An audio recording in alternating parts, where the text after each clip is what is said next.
welcome back to Brother Wolf, Sister Moon Divination. Hello, my dear fellow spirit workers. Today I wanted to read some selected portions of the book entitled Jung and Tarot, an Archetypal Journey by Sallie Nichols, with an introduction by Larens Vanderpost. So let's get started. One of the main sources of misunderstanding of the nature and magnitude of Jung's contribution to the life of our time is due to the assumption, as common, alas, among his followers as among others, that his overriding interest was in what he came to call the collective unconscious in man. It is true, he was the first to discover and explore the collective unconscious and to give it a truly contemporary relevance and meaning. But ultimately, it was not the mystery of this universal unknown in the mind of man, but a far greater mystery that obsessed his spirit and compelled all his seeking, and that was the mystery of consciousness and its relationship with the great unconscious. It is not surprising, therefore, that he was the first to establish the existence of the greatest and most meaningful of all paradoxes. The unconscious and the conscious exist in a profound state of interdependence of each other, and the well-being of one is impossible without the well-being of the other. If ever the connection between these two great states of being is diminished or impaired, man becomes sick and deprived of meaning. If the flow between one and the other is interrupted for long, the human spirit and life on earth are replunged in chaos and old night. Consciousness for him is therefore not, as it is, for instance, for the logical positivists of our day, merely an intellectual and rational state of mind and spirit.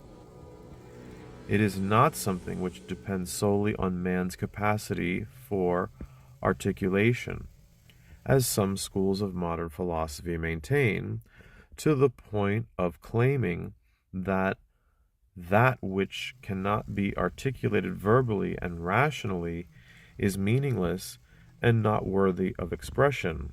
On the contrary, he proved empirically that consciousness is not just a rational process, and that modern man precisely is sick and deprived of meaning because, for centuries now since the Renaissance, he has increasingly pursued a slanted development on the assumption that consciousness and the powers of reason are one and the same thing.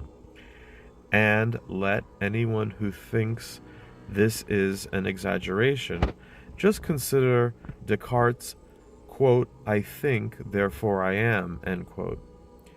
And he ought immediately to identify the European hubris which brought about the French Revolution, fathered a monstrous offspring in Soviet Russia, and is spawning subversion of the creative spirit of man in what were once citadels of living meaning, like churches, temples, universities, and schools all over the world.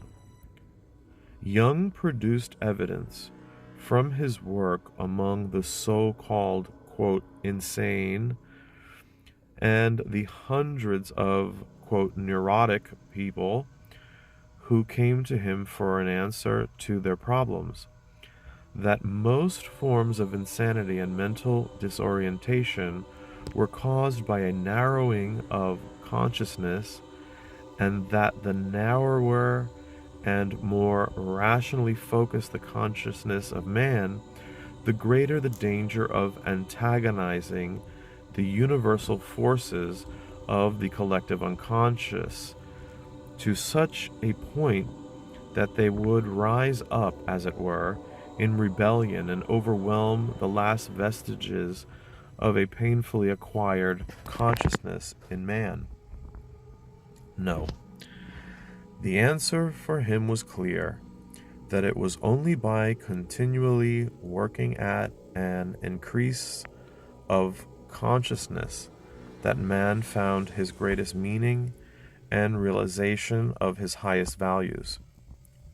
He established, to put it back into its native paradox, that consciousness is the abiding and deepest dream of the unconscious, and that as far back as one could trace the history of the spirit of man to where it vanishes over the last horizon of myth and legend, it has incessantly strived to achieve greater and greater consciousness, a consciousness which Jung preferred to call awareness.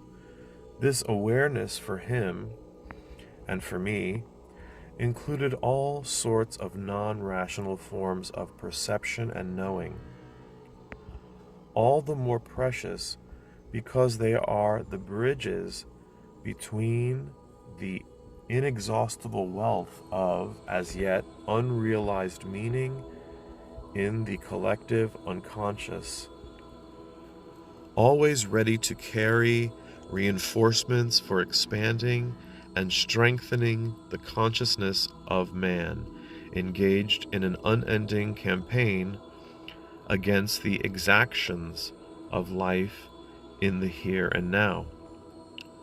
This perhaps is one of his most important contributions to a new and more significant understanding of the nature of consciousness.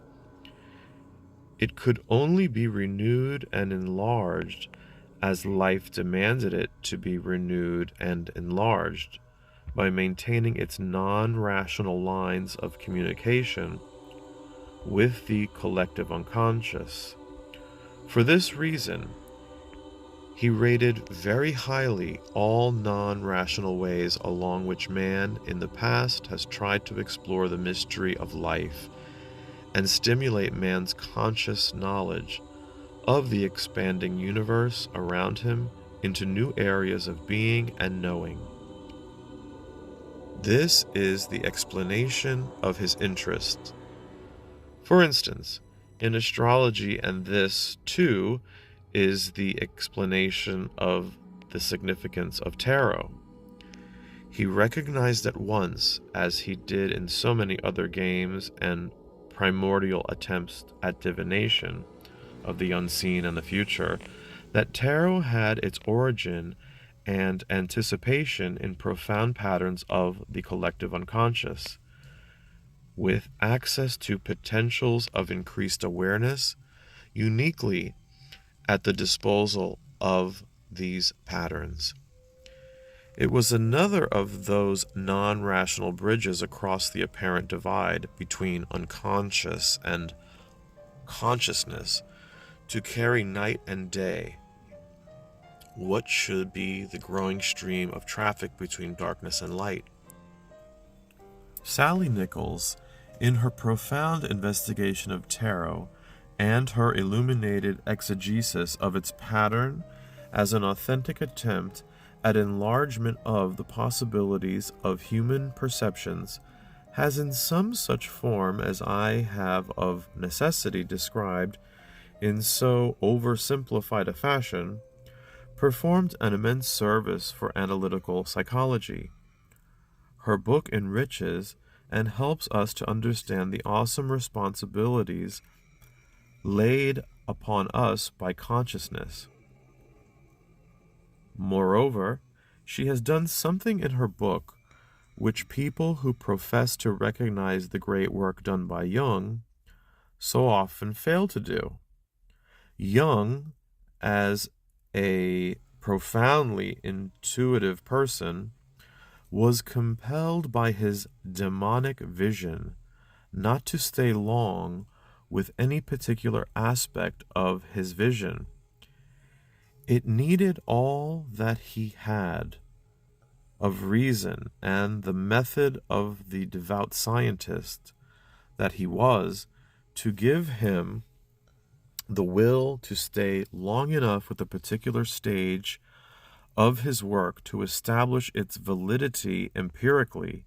But once that was done, he had, as it were, to strike his intellectual tent and send the caravan of his mind on its way to the next stage of his unending journey.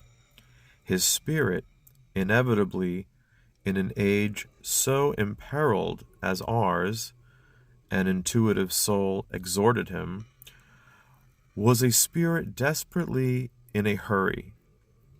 As a result, almost everything he accomplished needs enlargement. And Sallie Nichols in this book has done Jungian psychology and all those who try to serve it an immense service by the way in which she has enlarged the story and our understanding of the role of an important non-rational source of consciousness. On top of it all, she has done so not in an arid academic fashion, but as an act of knowing derived from her own experience of tarot, and its strangely translucent lights. As a result, her book not only lives, but quickens life in whomever it touches. Larens Vanderpost. The tarot is a mysterious deck of cards of unknown origin. At least 6 centuries old, this deck is the direct ancestor of our modern playing cards. Down through the generations, the figures depicted on these cards have enjoyed many incarnations. It is a testimony to the vitality and wisdom of the ancient tarot that, although it had spawned such an active child as the playing cards we use today, the parent deck itself did not retire. In Central Europe, these quaint tarot cards have remained in constant use for gaming and fortune-telling. Now, in America, the tarot has suddenly surfaced into public consciousness. Like the puzzling figures which pop up unexpectedly in our dreams, these tarot characters seem to cry out for our attention. Dramatic eruptions of this kind usually mean that neglected aspects of ourselves seek recognition. No doubt, like our dream figures, the tarot personalities have intruded themselves into our complacency in order to bring us messages of great import. But modern man, steeped as he is in a verbal culture, finds the non-verbal picture language of the tarot difficult to decipher. In the following chapters, we will explore ways to approach these mysterious figures and catch sparks of understanding. A journey through the tarot cards is primarily a journey into our own depths. Whatever we encounter along the way is au fond an aspect of our own deepest and highest self. For the tarot cards, originating as they did at a time when the mysterious and irrational had more reality than they do today, bring us an effective bridge to the ancestral wisdom of our innermost selves. And new wisdom is the great need of our time. Wisdom to solve our own personal problems, and wisdom to find creative answers to universal questions which confront us all. The pictures on the tarot trumps tell a symbolic story. Like our dreams, they come to us from a level beyond the reach of consciousness and far removed from our intellectual understanding. It seems appropriate, therefore, to behave towards these tarot characters pretty much as we would if they had appeared to us in a series of dreams, picturing a distant unknown land inhabited by strange creatures. With such dreams, purely personal associations are of limited value.